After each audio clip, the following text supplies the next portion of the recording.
Hi, my name is Pam Nelson, and this is the weekly wake up. This is the second session.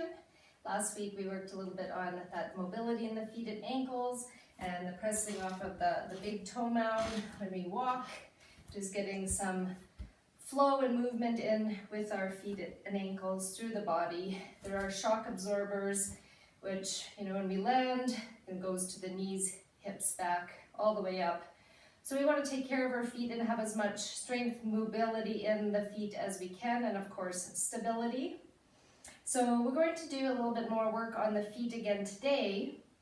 And you might want to have a chair or under your wall for balance.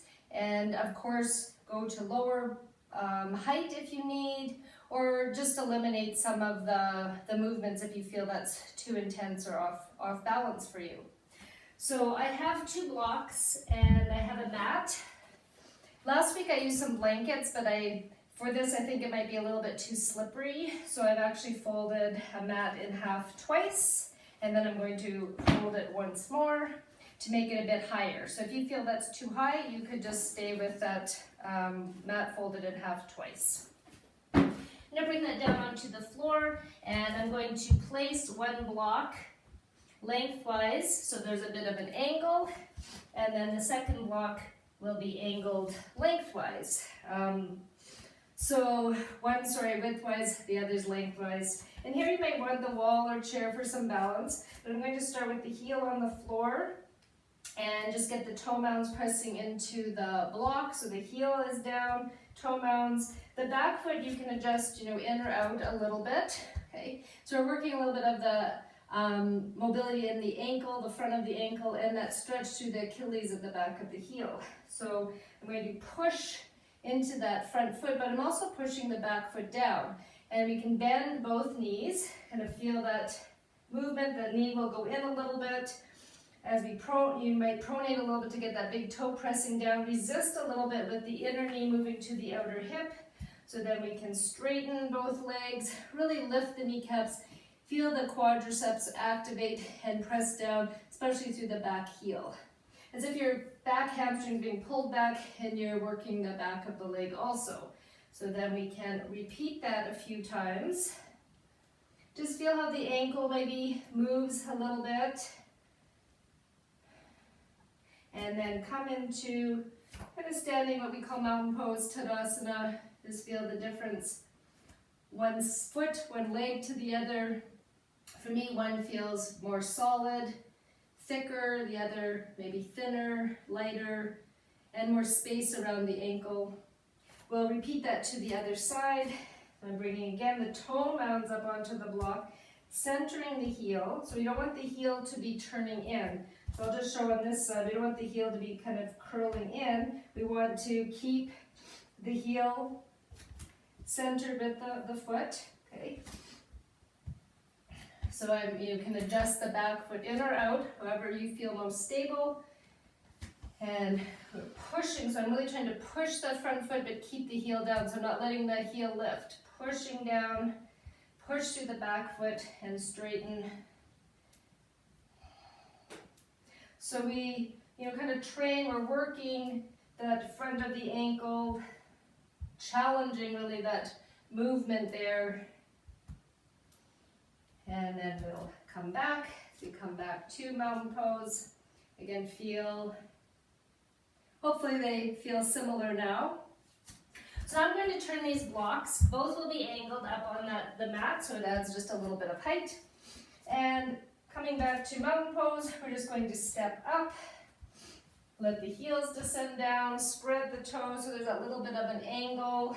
The heels a bit lower.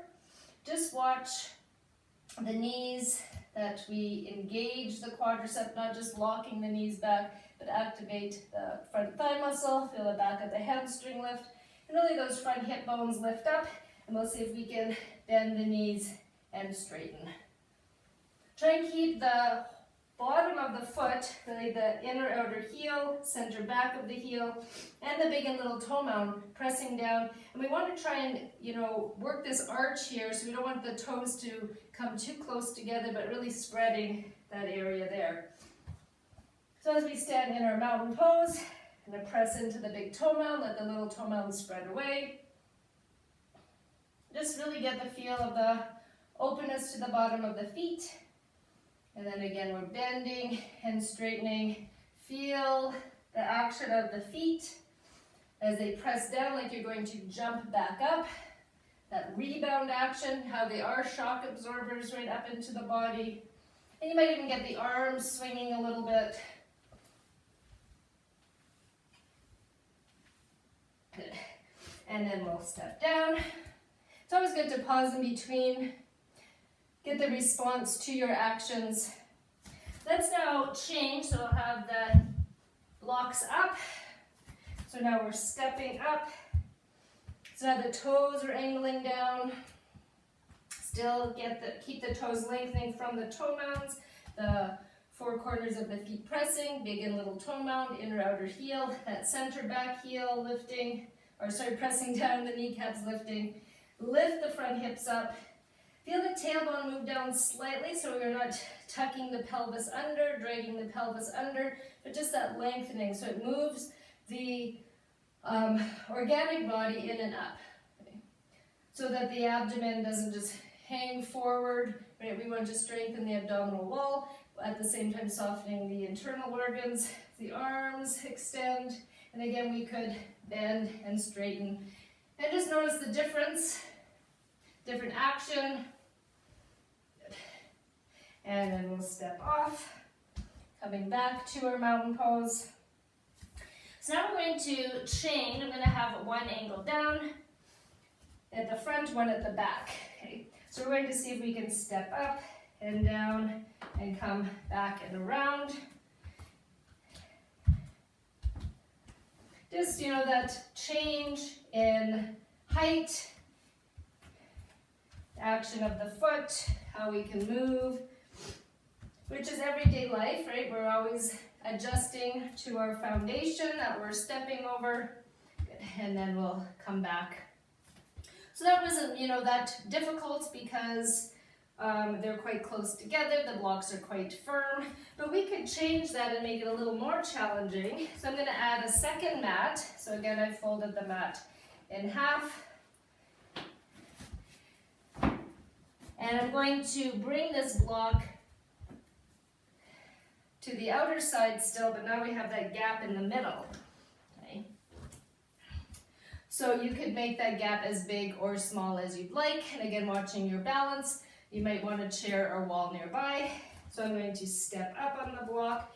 And this first few times, I'm actually going to step down the heel on the mat, bring the toe mounds of the other foot to the mat in front, and then stepping up and down. Just to change that movement of the foot, the height, the feel.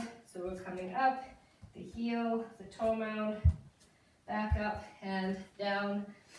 One more time, we come up. So just how we have to adjust, the hips and pelvis through the feet and ankles. And you could go, as quickly as you're able to. And we'll come back.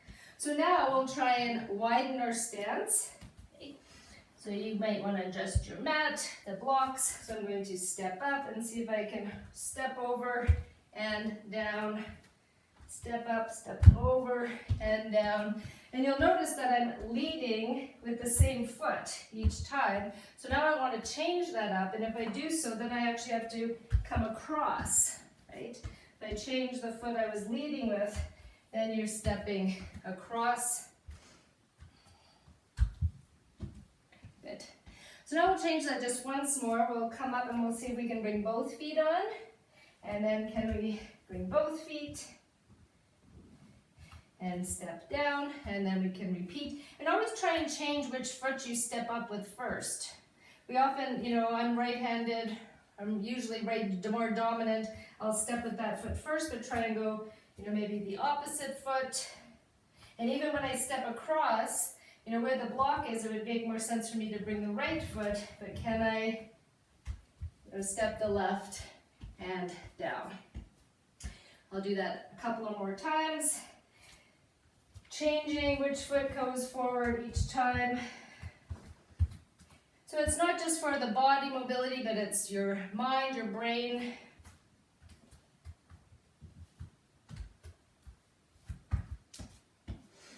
Okay, so this next time, and here I would suggest having the wall or chair nearby, because what we will try to do is I'll step one foot and then the other, and see if we can pause here, okay? Straighten the legs, and we're going to extend the arms, reach the arms up, and see if we can come into a Parivrtta Trikonasana, revolved triangle pose. So I have, I'm going to bring opposite arm down to the foot. Try to keep the back heel down, keep lifting that front knee. See if I can reach towards that front foot to the outer foot, revolving. So here you might find the wall if you fall into it handy, or that chair. You know, you could have the chair, I'll show here on the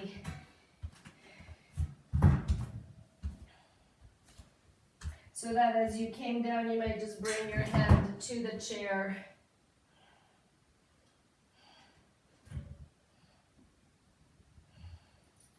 And then we'll come back up. And if you're able to, and you might want to keep the chair, can you kind of move on your blocks? Opposite foot now will be forward. You have your chair, your wall for balance if you need. So now this front foot is really angling forward, just changing our kind of sense of gravity, our stability, finding where the center of gravity feels stable, firm through the legs. And again, I'm bringing opposite hand down. Reaching that top arm up. And have the wall there, or your chair. Your chair can move and slide. And have the chair there for some stability. Coming back up. And then we'll come back down. So now I'm going to go to the other side and repeat that. So I'm stepping, seeing if I can reach into my Parivrtta Trikonasana. You come back up, seeing if I can change, turning, adjusting.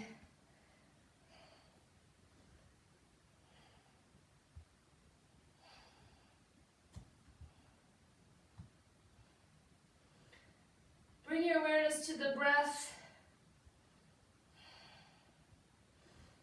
And then as we come up, and we'll step back. So the last part's quite challenging. You might omit it, or again, use chair, wall for some support. Come back to your mountain pose, stay a few breaths.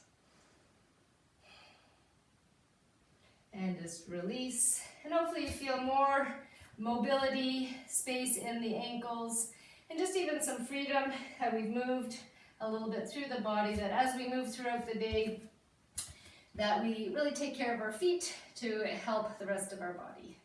So thank you.